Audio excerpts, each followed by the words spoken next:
Bonjour. Eh bien, ça y est, le peuple d'Israël est sorti d'Égypte et il s'approche du Sinaï. Nous sommes donc dans la paracha de Yitro, la paracha dans laquelle on nous rapporte cet événement majeur qui est la révélation du Sinaï, le moment dans lequel la totalité du peuple d'Israël vit ensemble. Cette expérience fondamentale, Dieu donne à son peuple la Torah. Ils sont là, ils le vivent, ils sont présents, et c'est d'ailleurs ce qui nous permet de mieux comprendre pourquoi nous allons la transmettre au fur et à mesure des générations. Ces fameuses 10 paroles.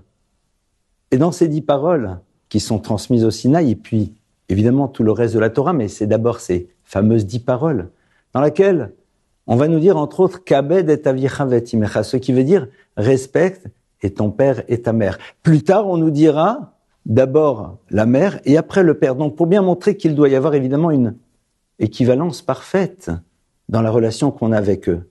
Mais comment se fait-il que Kabed et avicha v'et imecha, respecte ton père et ta mère, soit présent dans les 10 paroles? Pour nous, c'est évident, mais qu'est-ce qu'on veut nous dire? Au fond, Kabed et avicha v'et imecha, c'est quoi? Respecter ses parents, c'est faire preuve de reconnaissance. De reconnaissance alors que, a priori, ça nous semble être normal. Traduit de manière différente. Regardez. Lorsque dans la vie, eh bien, une personne que vous ne connaissez pas ou que vous fréquentez vous rend un immense service ou en tout cas est à vos côtés pour vous donner un coup de main. Très naturellement, on exprime notre reconnaissance. Pourquoi? Parce que c'est inhabituel. Mais lorsque les choses se passent au quotidien et vous y êtes habitué depuis votre plus tendre enfance, vous considérez que c'est normal. Comme le dit la chanson, comme d'habitude. Et comme c'est normal, on oublie de prendre la mesure de tout ce que l'autre nous apporte parce que c'est évident. La Torah nous dit « Kabed et avicha v'et imecha ».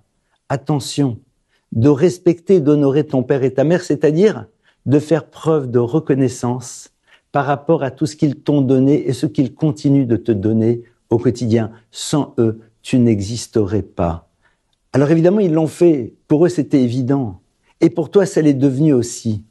Mais justement, tu dois être capable de te dire, même si c'est normal et évident, ce n'est pas pour autant que je ne me dois pas de leur exprimer cette reconnaissance à travers la manière dont je vais fonctionner par rapport à eux. Et de manière plus vaste, ça nous ouvre aussi à cette même notion vis-à-vis du Créateur de l'univers.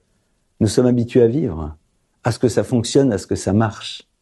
Tous les jours dans les bénédictions que l'on prononce dans la prière, on se donne les moyens de se rappeler que ce qui nous semble être du domaine de l'évidence reste quand même du domaine de l'extraordinaire, en nous arrêtant sur chacun des éléments qui font partie de notre vie et en exprimant notre connaissance. Kabed et avicha v'et imecha. Cette parole, des 10 paroles, cette parole qui nous enjoint de faire particulièrement attention au respect des parents, est là pour inscrire à l'intérieur de nous cette dimension fondamentale qui est la reconnaissance, qui est le lieu dans lequel non seulement on révèle à l'autre qu'on a conscience de sa place et de ce qu'il nous apporte, mais au-delà de ça, qui raffermit, qui resserre le lien et la relation. Tout un travail à faire au quotidien. Shabbat Shalom.